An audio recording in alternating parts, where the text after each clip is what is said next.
ఈ సమావేశం యొక్క ఈ ప్రెస్ మీట్ యొక్క ముఖ్య ఉద్దేశం ఏదైతే మంగళగిరి తెలుగుదేశం పార్టీ కేంద్ర కార్యాలయంలో టీడీపీ జాతీయ అధ్యక్షులు ముఖ్యమంత్రి గారైనటువంటి చంద్రబాబు నాయుడు గారి అధ్యక్షతన జరిగినటువంటి పోలిట్ బ్యూరో మీటింగ్లో చర్చించినటువంటి అంశాలపైన మేము మీ అందరికీ వివరిద్దామని చెప్పే ఉద్దేశంతో ఈ ప్రెస్ మీట్ పెట్టడం జరిగిందండి. ఈరోజు సుమారు 3 గంటల పాటు మరి ప్రెస్ మీట్ అక్కడ సమావేశం జరిగింది, పోలిట్ బ్యూరో సమావేశం. ఇందులో ముఖ్యంగా చర్చించినటువంటి అంశాలు కానీ తీసుకుంటే ప్రజా రాజధాని అమరావతి పైన ఏ విధంగా ముందుకు వెళ్ళాలని ఆలోచన చేయడం జరిగిందండి.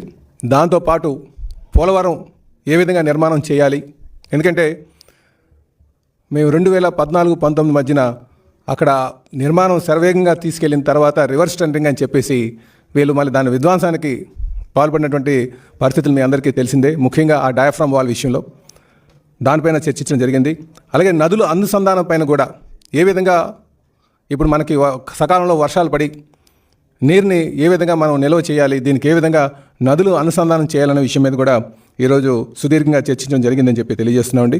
ఇదే కాకుండా 8 వెనకబడిన జిల్లాలు కేంద్ర సహకారం అందించేటువంటి విధానం మీద కూడా ఈరోజు చర్చించడం జరిగిందని చెప్పి తెలియజేస్తున్నామండి.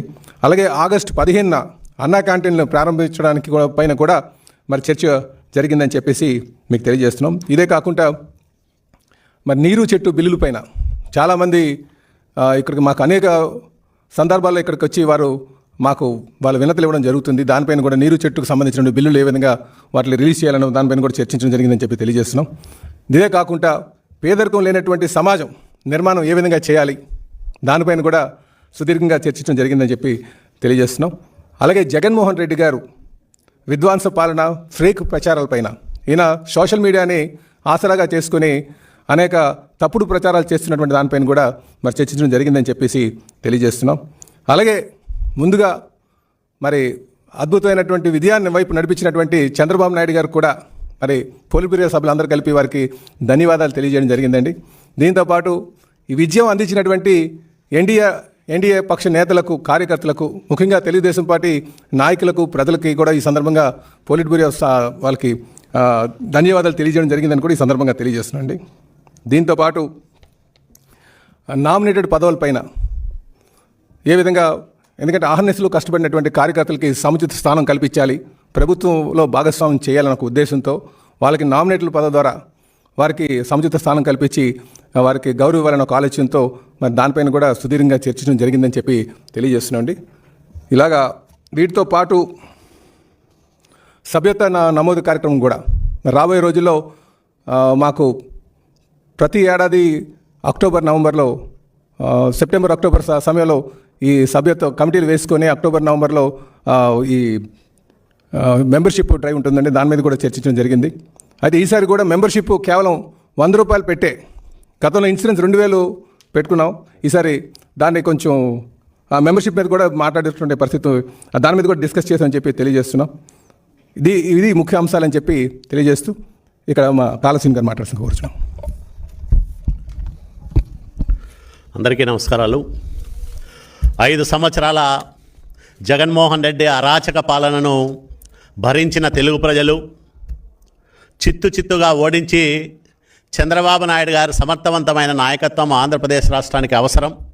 అట్లాగే పవన్ కళ్యాణ్ గారి పట్టుదల ఈ రాష్ట్ర అభివృద్ధికి అత్యవసరమని గ్రహించి భారతీయ జనతా పార్టీ ఆశీస్సులతో ఏర్పాటైన ఎన్డీఏ కూటమికి అఖండమైన విజయాన్ని, అపురూపమైన విజయాన్ని, అపూర్వమైన విజయాన్ని అందించిన నేపథ్యంలో జరిగిన తొలి పాలిట్ బ్యూరో సమావేశంలో ఈ విజయానికి కారకులైన అందరికీ ధన్యవాదాలు, కృతజ్ఞతలు తెలియజేస్తూ గొప్ప నమ్మకంతో, ఎన్నో ఆశలతో ఎన్డీఏ ప్రభుత్వాన్ని ఏర్పాటు చేసుకున్న ప్రజల ఆశలకు, ఆశయాలకు అనుగుణంగా ప్రజారంజకమైన పరిపాలనను సాగిస్తూనే పార్టీని ప్రభుత్వంతో అనుసంధానం చేస్తూ, పార్టీ నాయకులు, కార్యకర్తల ఆలోచనలకు విలువ ఇస్తూ, ప్రభుత్వంలో తగిన ప్రజా ఉపయోగమైన నిర్ణయాలు తీసుకునేదానికి ఒక చక్కటి వాతావరణాన్ని కల్పించాలని పాలిట్ బ్యూరోలో మేము చర్చించాం.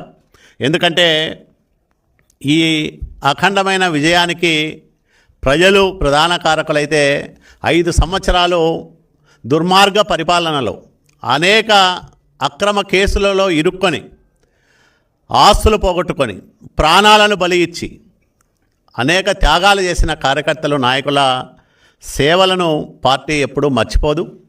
అదే సందర్భంలో ప్రభుత్వం ఏర్పాటైన ఈ 2 నెలల కాలంలో ముఖ్యమంత్రిగా చంద్రబాబు నాయుడు గారు తీసుకున్న నిర్ణయాలు చాలా ఉజ్వల భవిష్యత్తుకు బలమైన పునాదులు వేసే విధంగా ఉన్నాయని పాలిట్ బ్యూరో అభిప్రాయపడింది.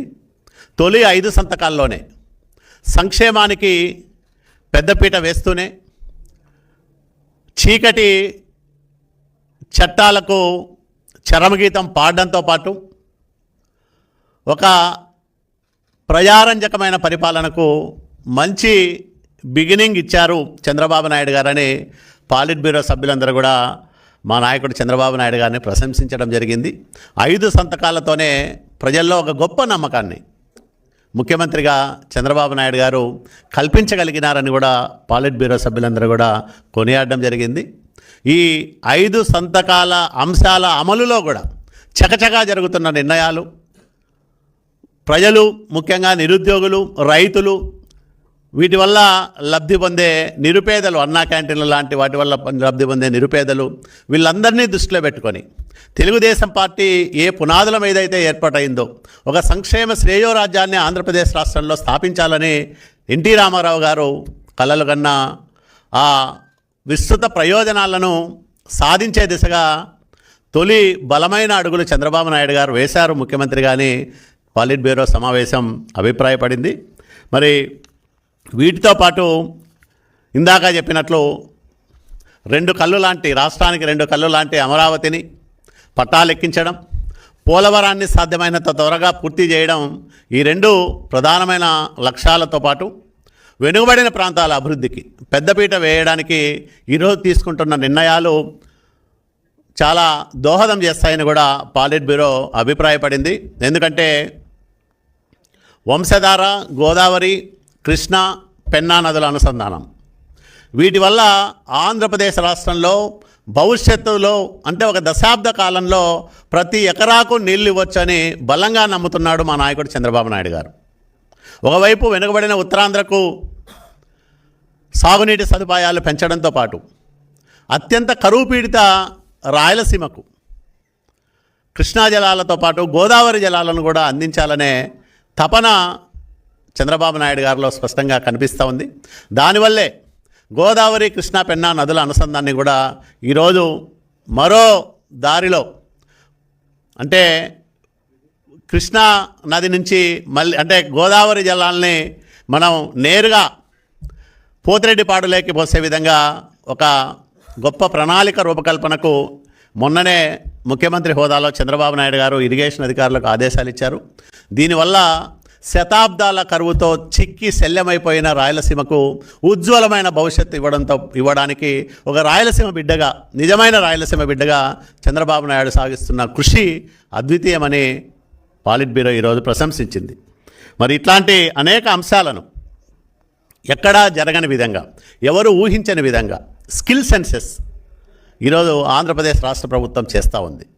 ఈ నైపుణ్య గణన చేయడం ద్వారా తెలుగుదేశం పార్టీ వ్యవస్థాపక అధ్యక్షులు ఎన్టీ రామారావు గారు కలలుగన్న పేదరిక నిర్మూలన, అట్లాగే పేదరికం లేని సమాజ నిర్మాణం సమీప భవిష్యత్తులో జరిగి తీరుతుందని పాలిట్ బ్యూరో దృఢంగా అభిప్రాయపడింది. ఈరోజు మా నాయకుడు ప్రతిపాదిస్తున్న P4 పాలసీ ఏదైతే ఉందో వాటిని ఖచ్చితంగా అమలు చేయడానికి త్వరలోనే ఒక నిర్దిష్టమైన కార్యాచరణతో ప్రభుత్వం ముందుకు వస్తుందని చంద్రబాబు నాయుడు గారు పాలిట్ బ్యూరో సభ్యులకు వివరించారు. పాలిట్ బ్యూరో సభ్యులతో పాటు పార్టీలో ఉండే సీనియర్ నాయకులతో పాటు సామాన్య కార్యకర్తకు కూడా పేదరిక నిర్మూలనలో ప్రభుత్వం చేపట్టాల్సిన చర్యలపైన తగిన సూచనలు, సలహాలు ఇవ్వడంతో పాటు అందరి భావాలను, ఆలోచనలు పంచుకొని ఆ నిర్దిష్ట కార్యాచరణ త్వరలోనే రూపకల్పన చేయడం జరుగుతుందని కూడా చంద్రబాబు నాయుడు గారు పాలిట్ బ్యూరో సభ్యులకు వివరించడం జరిగింది. టాప్ 10% సమాజంలో ఎవరైతే ధనవంతులు ఉంటారో, 10 మందికి సహాయం చేయగల స్థితిలో ఉంటారో, ఆ 10% మంది దిగువన ఉన్న 20% మందికి సహాయం చేయగలిగితే, అంటే అది ధన సహాయం కావచ్చు, సాంకేతికపరమైన సహాయం కావచ్చు, లేదా వాళ్ళకున్న పలుకుబడి సహాయం కావచ్చు. ఒక పెద్ద పారిశ్రామికవేత్త అనుకుంటే ఒక 50 మందికో 60 మందికో ఉద్యోగాలు ఇచ్చే అవకాశం ఉంటుంది. ఒక ధనవంతుడు అనుకుంటే ఒక 100 మంది పిల్లలను చదివించేదానికి అవకాశం ఉంటుంది. కాబట్టి ఆ టాప్ 10% బాటంలో ఉండే 20% పేద కుటుంబాలను ఆదుకోవడానికి, అంటే ఆ కుటుంబాల్లో చదువుకునే వాళ్ళు ఉంటే చదువుకు సహాయం చేయడం, చదువుకొని నిరుద్యోగులుగా ఉంటే ఆ నిరుద్యోగులకు స్కిల్స్ అప్గ్రేడ్ చేయడమో, లేకపోతే వాళ్ళకి తగిన ఉపాధి అవకాశాలు కల్పించడం ద్వారానో వారికి మెరుగైన జీవనాన్ని అందించడం, అట్లాగే వ్యవసాయంలో విప్లవాత్మకమైన మార్పులు తీసుకొచ్చి అనుబంధ పరిశ్రమల ఏర్పాటుకు వాళ్ళని ప్రోత్సహించి తద్వారా వాళ్ళ కుటుంబ ఆదాయాన్ని పెంచడానికి తగిన సలహాలు సూచనలు ఇవ్వడంతో పాటు ఆర్థికంగా కూడా తగిన ప్రోత్సాహకాలు ఆ సమాజంలో ఎవరైతే టాప్ సెక్షన్స్ ఉంటారో వాళ్ళ ద్వారా దిగువ శ్రేణి కుటుంబాలకు సహాయ సహకారాలు అందించే విధంగా ఈ P4 పాలసీ ఉండబోతోందని కూడా మీ అందరికీ నేను మనవి చేస్తూ ఉన్నా. ఈ రకంగా అన్ని ప్రాంతాల సమగ్రాభివృద్ధి ధ్యేయంగా, అన్ని వర్గాల అభివృద్ధే లక్ష్యంగా, మెరుగైన సమాజం కోసం, పేదరికం లేని సమాజం కోసం 2047 నాటికి అగ్ర రాష్ట్రంగా ఆంధ్రప్రదేశ్ రాష్ట్రాన్ని తీర్చిదిద్దడం కోసం త్వరలోనే ఒక 2047 వికసిత ఆంధ్రప్రదేశ్ పేరుతో ఒక డ్రాఫ్ట్ను కూడా ప్రభుత్వం రూపకల్పన చేయబోతా ఉంది. ఆ డ్రాఫ్ట్ రూపకల్పనలో కూడా పార్టీ నాయకులు, మేధావులు, అన్ని వర్గాల ప్రజల భాగస్వామ్యం ఉంటుందని కూడా ఈరోజు చంద్రబాబు నాయుడు గారు స్పష్టంగా పాలిట్ బ్యూరోలో సభ్యులకు వివరించడం జరిగింది. ఇట్లాంటి అనేక అంశాలు పాలిట్ బ్యూరోలో చర్చించాం. మరి ప్రభుత్వ పనితీరును మెరుగుపరచడానికి, అట్లాగే అన్ని విభాగాలు మరింత సమర్థవంతంగా పనిచేయడానికి, పారదర్శక విధానాల రూపకల్పనకు ప్రజల భాగస్వామ్యంతో పాటు పార్టీ నాయకులు, కార్యకర్తల భాగస్వామ్యం కూడా భవిష్యత్తులో ఎక్కువగా ఉంటుందని కూడా ఈ రకంగా మేము మా పార్టీ కేడర్కు, నాయకులకు కూడా మరి చెప్పదలుచుకున్నాం. పాలిట్ బ్యూరో సమావేశం సందర్భంగా ఈ మధ్యనే ప్రభుత్వం తీసుకున్న అన్ని నిర్ణయాలను కూడా పాలిట్ బ్యూరోలో చర్చించాం. మంచి నిర్ణయాలు, సహేతుకమైన నిర్ణయాలు, ప్రజలకు ఉపయోగపడే నిర్ణయాలు కాబట్టి ప్రభుత్వం తీసుకుంటున్న ఆ మంచి నిర్ణయాల పట్ల పాలిట్ బ్యూరో తన సంతృప్తిని, హర్షాన్ని కూడా వ్యక్తం చేసింది. ప్రభుత్వానికి అన్ని రకాలుగా బాసటగా నిలవడంతో పాటు మంచి పరిపాలనను సామాన్యునికి చేరువ చేయడానికి పార్టీ యంత్రాంగం కూడా ప్రభుత్వంతో మమేకం కావాలని మరి ఈరోజు మేము మాట్లాడుకున్నాం. కార్యకర్తల సంక్షేమం ఇందాక మా అధ్యక్షులు చెప్పినట్లు గతంలో ప్రమాద బీమా 2 లక్షల రూపాయలు ఉంటే దాన్ని 5 లక్షల రూపాయలకు పెంచబోతా ఉన్నాం.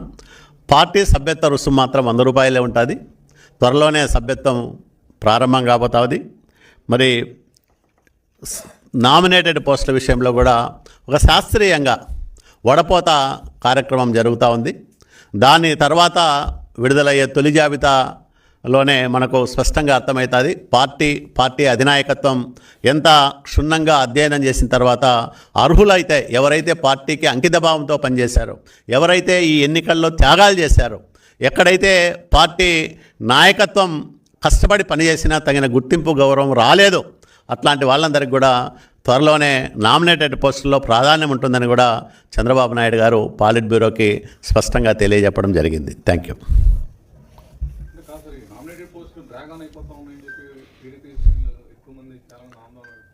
అంటే ప్రభుత్వం వచ్చి 2 నెలలు కావాలేదు.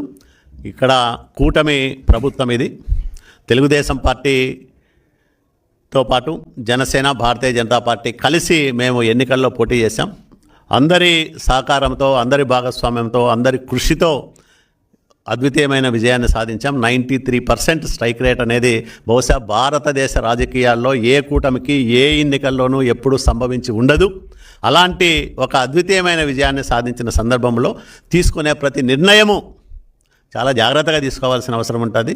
కాబట్టి అందరినీ కలుపుకొని అందరి ఆమోదంతో ఈ కార్యక్రమాలన్నీ కూడా చేసుకోవాల్సిన సందర్భం ఉంది. కాబట్టి ఖచ్చితంగా కష్టపడి పనిచేసిన వాళ్ళకి, త్యాగాలు చేసిన వాళ్ళకి, మొన్న ఎన్నికల్లో పొత్తుల వల్ల టికెట్లు రాని వాళ్లకు, కొన్ని కారణాల వల్ల సీనియర్లకు కొన్ని నియోజకవర్గాల్లో టికెట్లు పార్టీ ఇవ్వలేకపోయింది. అట్లాంటి వాళ్లకు వీళ్ళందరినీ దృష్టిలో పెట్టుకొని నామినేటెడ్ పదవుల భర్తీ త్వరలోనే జరుగుతుంది. Thank you.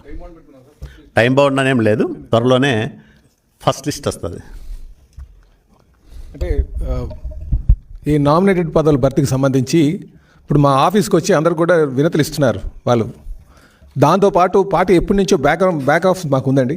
ఆ బ్యాక్ ఆఫీస్లో గడిచిన 5 సంవత్సరాలుగా ఎవరైతే ఈ కార్యక్రమంలో పాల్గొన్నారు, అలాగే వాళ్ళకి మాకు క్లస్టర్ యూనిట్ బూత్ లెవెల్లో బాడీస్ ఉన్నాయి, వాళ్ళు ఏ విధంగా పార్టీ కార్యక్రమంలో మమేకం అయ్యారని ఈ విధంగా మాకు ఒక 5-6 పద్ధతుల్లో ఆ సమాచారం మా దగ్గర ఉందండి. ఆ సమాచారం అంతా కూడా చూసి తప్పుడు ఈ నామినేటెడ్ పదవులు నిర్ణయించడానికి జరుగుతుందని తెలియజేస్తున్నాం. అంటే ఎవరైతే పార్టీ బలోపేతానికి పార్టీ అధికారం తేడానికి కృషి చేసినటువంటి కార్యకర్తలకి మంచి స్థానం కల్పించాలని పగడ్బందీగా ఒక వ్యవస్థను ఏర్పాటు చేసుకుని ఆ పేర్లన్నీ ఐడెంటిఫై చేస్తున్నామని చెప్పి తెలియజేస్తున్నాం అండి.